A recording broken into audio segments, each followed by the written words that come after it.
sistem pengukuran kinerja atau disebut dengan performance measurement, ya.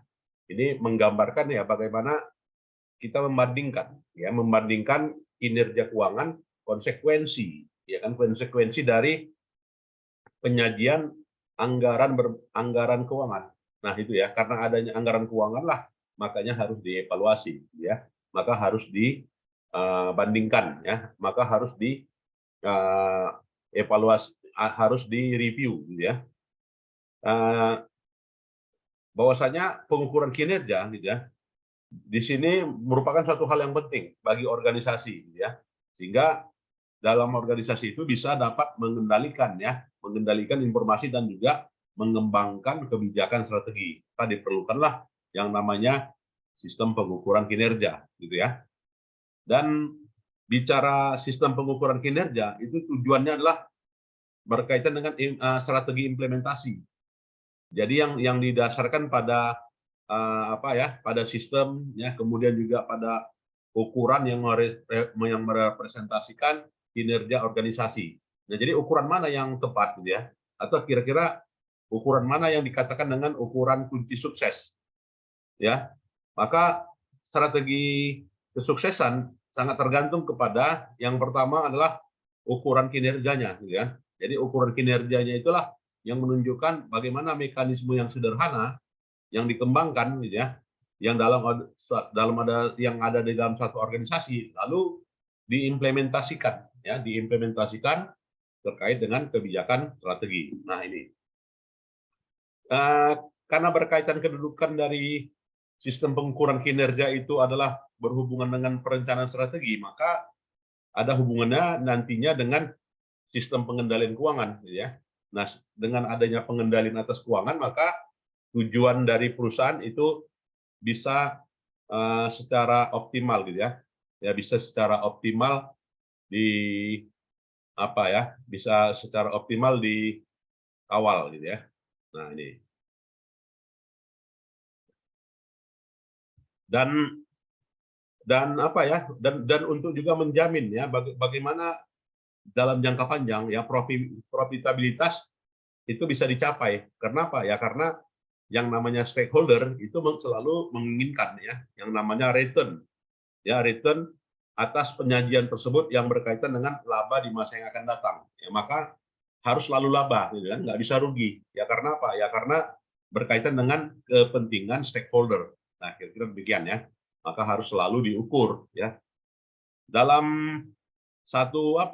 dalam satu framework ya, desain pengukuran kinerja itu terbentuk ya terkait dengan tadi masalah strategi, gitu ya.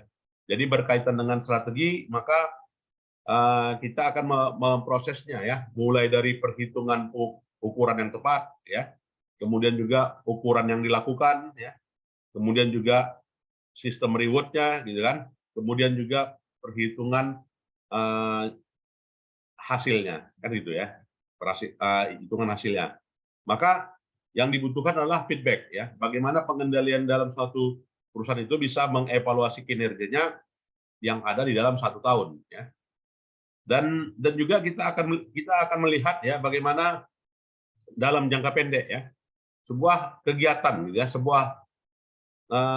sebuah tindakan ya di dalam suatu organisasi dalam jangka waktu yang lama itu bisa mengimplementasikan pada level laba tertentu ya, dan juga merepresentasikan suatu tindakan tertentu gitu ya dalam jangka panjang.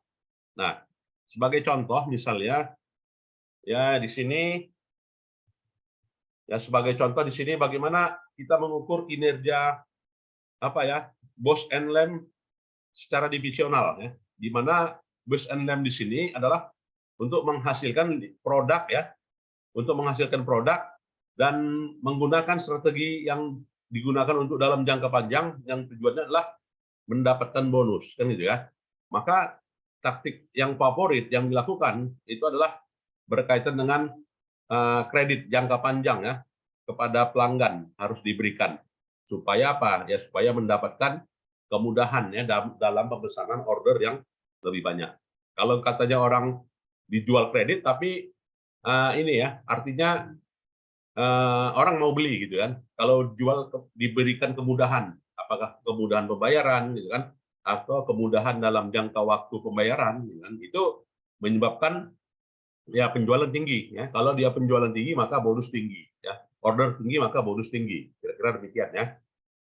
Nah, Executive Enron Corporation ya dalam hal ini apa ya melakukan pengukuran kinerja jangka pendek ya yang sangat tergantung pada ya, yang diproyeksikan oleh harga saham. Termasuk juga di dalamnya adalah seluruh proyek ya yang menghasilkan dalam jangka waktu dalam kontrak jangka panjang yang menyebabkan adalah dampaknya kepada harga saham. Nah, itu sebagai contohnya ya. Kemudian seorang manajer unit bisnis gitu ya dalam jangka panjang itu mencakup ya laba jangka pendek yang sudah dihasilkan. Nah, di mana manajer sini menginvestasikan suatu apa ya dalam jangka panjang terkait dengan hasil apa ya hasil capaian kinerja keuangan dalam jangka pendek ya. Sebagai contoh ya manajer investasi gitu ya itu melakukan riset dan pengembangan. Jadi riset dan pengembangannya mencakup ya terkait dengan jumlah dolar tertentu gitu ya. Apakah jumlah dolar tertentu tersebut itu bisa memberikan manfaat ya untuk di masa yang akan datang. Nah, sehingga manajer dalam hal ini bisa menentukan bahwasanya investasinya itu adalah investasi yang ada risiko ya. Akan tetapi bicara cash flow di jangka panjang maka dampaknya adalah bisa salah ukur gitu ya atau juga yang proyeksinya itu bisa mengandung ketidakpastian gitu ya. Karena pada hakikatnya yang namanya proyeksi itu lebih tepat apabila jangka pendek ya. Makanya kalau selalu apa ya estimasi atau juga ramalan pertumbuhan ekonomi itu setahun. Ya setahun yang paling kuat. Kalau udah katanya ramalan untuk yang tahun kedua, nah itu banyak melesetnya. Ya kan? Nah, kalau di 2023 bagaimana ramalan perekonomian? Nah, itu kan sudah ada gambarannya kan? Sudah ada gambarannya apakah pertumbuhan ekonomi naik gitu kan? Apakah pertumbuhan ekonomi menurun gitu kan? Maka dalam hal itu gambarnya disebabkan hal demikian. Nah, karena cash flow gitu ya, cash flow di masa yang akan datang itu tidak pasti gitu ya, yang dapat mengurangi profitabilitas keuangan, target keuangan, ya maka pihak manajer itu menginvestasikan ya, menginvestasikan ya di mana suatu produk tersebut di masa yang akan datang itu penuh resiko. Nah, jadi faktor risiko harus diperhatikan ya, harus dipertimbangkan terkait dengan pencapaian return di masa yang akan datang. Nah, ini faktor risiko harus dipertimbangkan. Jadi semuanya mau itu investasi, mau itu pengeluaran, semuanya risiko harus dipertimbangkan ya. Kemudian juga yang ketiga ya dalam jangka pendek ya profit itu dengan tujuannya adalah bagaimana mengkomunikasikan antara unit manager ya dengan juga senior manager. Jika unit manager itu bisa mengevaluasi berdasarkan pada target capaian, ya, maka target tersebut dapat dicapai dengan mudah. Nah, sehingga perencanaan itu tercapai, ya. Dan juga anggaran laba dianggap lebih rendah ya daripada capaiannya. Nah itu. Kemudian juga gambaran umumnya. Nah, kalau bicara pengukuran kinerja, gitu ya, maka kita punya beberapa instrumen. Ya, beberapa instrumen yang penting yang meliputi adalah instrumen gabungan antara instrumen keuangan dan juga instrumen non keuangan yang dimana dibutuhkan di sini adalah pengendaliannya ya atau juga manajemen control sistemnya. Maka dalam ukuran tersebut ya maka diperlukanlah alat ukur yang kritis ya, alat ukur yang tepat ya, kira-kira bisa memberikan gambaran untuk mengendalikannya. Nah, maka apa ukurannya? Nah, salah satu ukurannya itu adalah menggunakan yang namanya balance scorecard.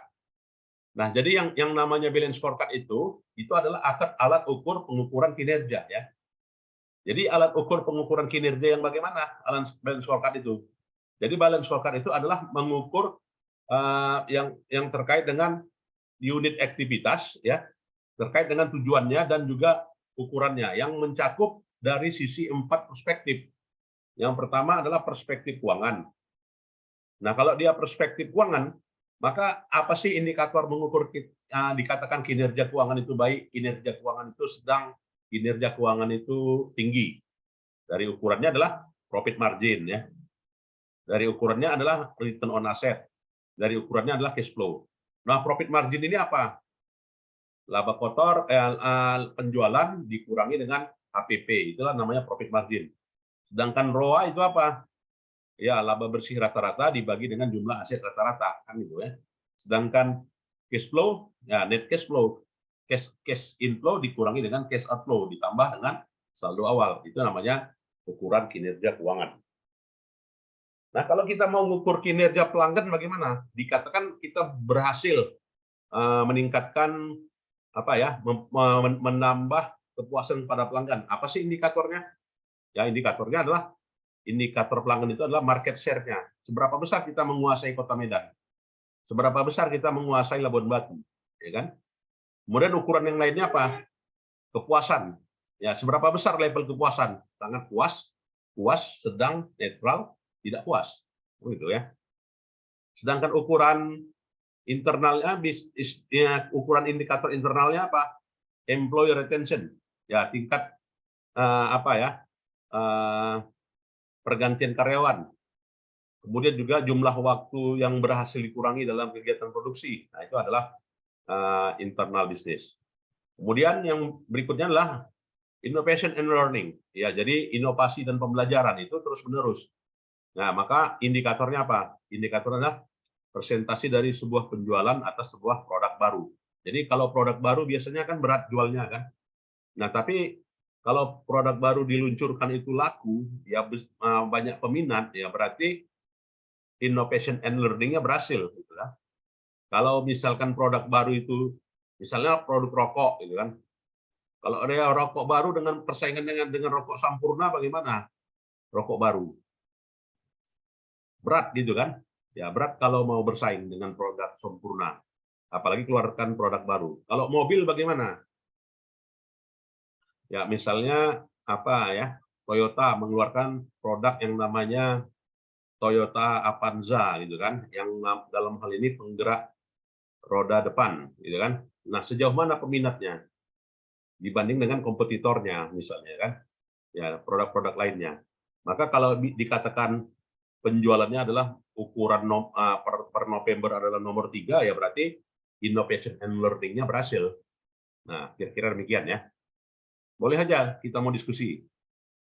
Nah, jadi kesimpulannya adalah kalau kita mau mengukur kinerja, ya maka kita bisa mengukurnya dengan 4 ini. Ya, itulah yang disebut dengan balance scorecard. Oke? 12 ya. Dan lantas sistem pengukuran kinerja yang lain apa? Nah, ukuran kinerja yang lainnya bisa berdasarkan outcome. Ya, atau juga berdasarkan driver measure. Nah, jadi yang dikatakan dengan outcome itu adalah mengindikasikan ya pengukuran strategi ya terkait dengan peningkatan revenue. Kalau udah meningkat revenue-nya, berarti meningkatlah outcome-nya, gitu ya. Maka itulah pemicunya karena meningkatnya revenue. Nah, itu ukuran kinerja yang lainnya ya yang perlu ditambahkan. Kemudian ukuran lainnya apa adalah financial and non-financial measure. Jadi kalau bicaranya ukuran keuangan tadi itulah ROI, ya kan. Sedangkan ukuran non-financial measure, ya ukuran non-financial measure meliputi apa ya, pada level review ya, review yang diukur di dalam tingkat kepuasan atas pengukuran kinerja keuangan dan juga senior manager atas penggunaannya, gitu ya. Kemudian ukuran yang lainnya adalah internal and external measure. Nah, banyak perusahaan itu mengandalkan bahwasanya dalam ukurannya adalah ukuran eksternal ya. Jadi ukuran eksternalnya apa? Kepuasan pelanggan ya.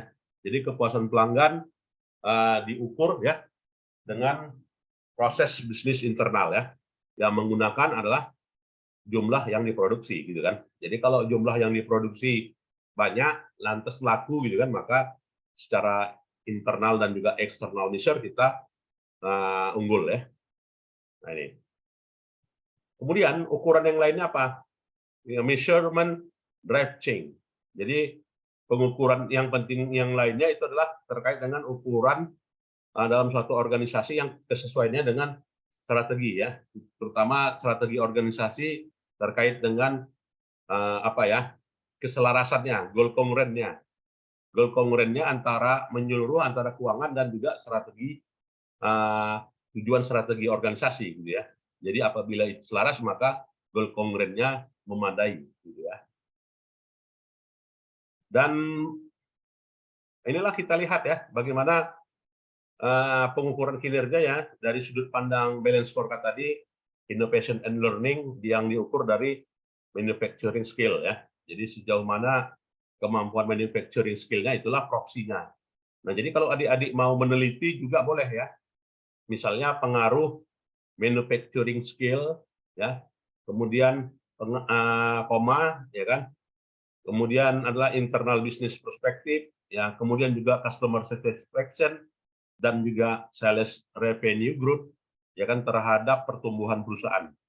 Nah, boleh juga ya terhadap harga saham perusahaan ya kan terhadap return saham perusahaan. Nah, ini bisa dijadikan variabel ini. Ya, silakan untuk mau ditelitinya dalam bentuk tesis ya. Jadi materi ini bisa kita gunakan. Ya. Kemudian kunci kesuksesan yang lain itu adalah kuncinya adalah customer focus ya, berfokus pada pelanggan. Nah, banyak perusahaan yang mengabaikan apa ini ya, fokus pada pelanggan, mengabaikan itu. Habis jual udah selesai. Nggak bisa gitu kan. Nah, pada saat ini kita dituntut yang namanya adalah customer focus. Jadi customer focus di sini berdasarkan pada unit bisnis ya, dan menggunakan aspeknya adalah volume penjualan sebagai variabel. Nah, jadi semakin banyak penjualan maka menunjukkan bahwasanya pelanggan loyal, gitu kan? Pelanggan apa ya? Pelanggan sangat setia kepada sebuah produk atau kepada perusahaan. Nah, itu menunjukkan indikator customer focus ya. Kemudian, jadi customer focus itu indikatornya bisa juga booking, jumlah booking. Ya, jadi jumlah booking di sini meliputi ya berapa pesanan. Ya, semakin banyak yang pesan maka menunjukkan customer fokusnya bagus. Kemudian back order, indikator juga nih ya. Back order ini artinya apa? Ya semakin nol, ya semakin rendah barang retur, gitu, maka makin bagus yang namanya customer focus. Nah itu ukuran kinerja, ya kinerja bagian penjualan atau kinerja produktif. Kemudian lainnya apa? Market share. Semakin banyak jumlah kecamatan yang berminat terhadap sebuah produk, ya kan, maka makin bagus yang namanya customer fokusnya. Ya, misalnya apa? Misalnya sekarang ada produk uling, ya mobil, kendaraan listrik, gitu kan. Nah itu sampai ke desa-desa udah minatnya. Berarti apa? Customer fokusnya bagus ya. Kemudian apa lagi? Harganya murah. Key account order. Ya, jadi key account order di sini terkait dengan kepastian ya, kepastian dari berupa produk itu sampai ke pelanggan, diskonnya ya, kemudian juga pelayanan purna jualnya, gitu kan. Kemudian juga aspek marketing lainnya. Kemudian aspek lainnya adalah customer satisfaction, kepuasan pelanggan udah pasti ya. Kemudian customer retention, seberapa banyak konsumen memesan ulang. Ya, semakin sering dia pesan ulang maka kinerja apanya customer fokusnya bagus ya. Nah, ini kalau mau diteliti bisa ya. Tapi yang penting datanya dapat gitu ya. Jadi kalau mau kita dapat datanya maka kita harus ambil studi kasus gitu kan. Studi kasusnya 2 atau 3. Nah, boleh aja ya kita mau praktikkan balance scorecard ini. Silakan ya kalau mau menyusun tesisnya menggunakan ini. Bisa dijadikan variabel ya. Lantas, apalagi kunci kesuksesan itu adalah internal business process. Nah, jadi internal business process ada perbaikan secara internal. Apa itu? Perbaikan kapasitas, penggunaan kapasitas. Nah, yang kedua itu adalah faktor pengantaran, one time delivery. Kemudian itu apa? Perputaran persediaan. Ya, kemudian juga apa? Kualitas. Kemudian apa? Cycle time ya. Siklus waktu. Dan implementasi pengukuran kinerja di sini ya itu tadi ya berhubungan dengan strategi organisasi gitu ya. Jadi nggak nggak bisa dipisahkan ya. Strategi misalnya kan USU ada selalu strateginya ya. Strategi misalnya masuk dalam jajaran top perguruan tinggi gitu ya. Jadi yang bicara ya strategi tidak bisa kita abaikan. Nah, itu ya. Kemudian, nah kita mau melihat ya bagaimana kesulitannya dalam implementasi pengukuran kinerja ini. Nah, jadi ada tetap juga kinerja ini sulit diukur, gitu ya. Kira-kira kalau dia kinerjanya sulit diukur karena apa? Yang pertama adalah adanya poor correlation between non-financial issue dengan result. Ya. Jadi adanya korelasi yang tidak signifikan ya antara ukuran non keuangan dengan hasil. Nah, apalagi kalau ukuran keuangan kan mudah ya. Tapi kalau ukuran non keuangan itu sangat sulit mengukurnya. Bagaimana kita mau mengukur kepuasan, gitu kan? Yang orang harusnya puas, tapi kita salah kirim alat, kita salah kirim pengukuran, diukur misalnya hari Minggu, ya. Orang lagi libur, tiba-tiba ditanyain, ya orang kan marah, gitu kan? Ya orang akan enggan menjawab balik. Ya artinya kamu sudah mengganggu waktu saya, waktu libur saya, gitu kan? Dengan pertanyaan seperti ini sudah mengganggu. Akhirnya dia jawab satu semuanya, bukan 5. Harusnya 5, gitu ya. Maka pilihlah waktu yang tepat ya kalau kita mau menyebarkan kuesioner. Itu ya. Jadi sekalian. Itu kesulitan ya. Jadi makus non financial itu sangat sulit diukur. Kemudian apalagi fixation financial result ya. Jadi berdasarkan hal ini adalah terkait dengan sistem insentif ya. Nah, sistem insentif juga. Kemudian ukuran yang lain adalah ukuran yang tidak diperbaharui. Nah, jadi ukuran yang tidak berbaharui itu ya karena strategi kan baru, sementara indikatornya yang lama, ada nggak nyambung, gitu kan, sehingga sulit diukur. Kemudian juga measurement overload, ya pengukurannya di luar kapasitas, ya sehingga terjadinya overload. Dan artinya di situ ada kehilangan ya, kehilangan dalam jumlah tertentu. Dan juga karena apa ya terjadinya trade off. Apa itu trade off? Tarik menarik gitu ya. Misalnya apa? Trade off itu.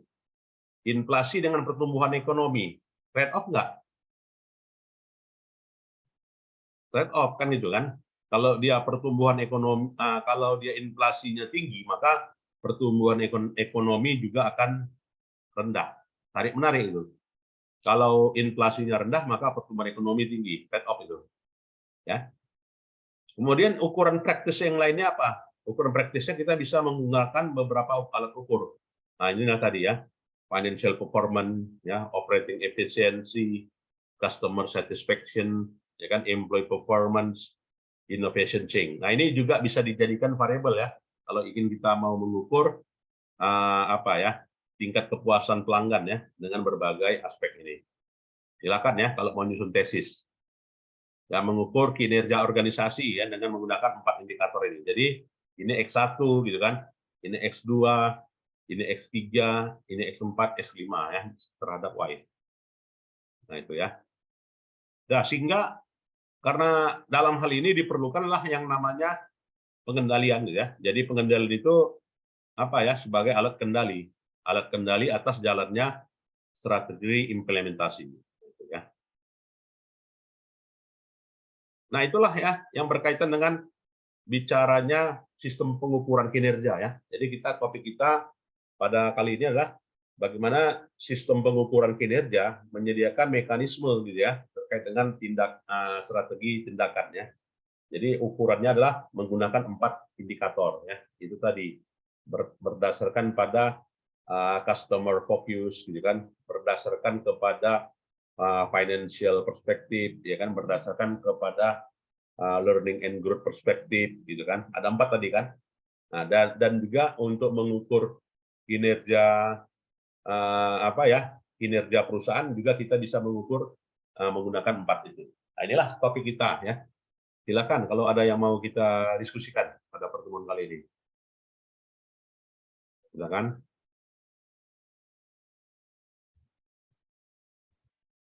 Ya, kalau tidak ada, saya kira itu saja ya. Tolong di print screen ya kehadiran kita di perkuliahan kita kali ini. Silakan di print screen. supaya nanti kehadirannya dianggap adil ya. Dan sampaikan kepada staf S2 ya. Baik, Prof. Sudah, Prof. Sudah ya. Ya, baik adik-adik sekalian, saya kira itu saja perbulan kita. Sudah pertemuan yang keberapa ini? Ketiga, Prof. Ya, ketiga ya. Baik. Ya, itu saja. Lebih dan kurang kita lanjutkan di minggu depan ya. Selamat siang. Assalamualaikum warahmatullahi wabarakatuh. Waalaikumsalam warahmatullahi wabarakatuh. Terima kasih, Pak. Sama-sama. Boleh meninggalkan ruangan ya.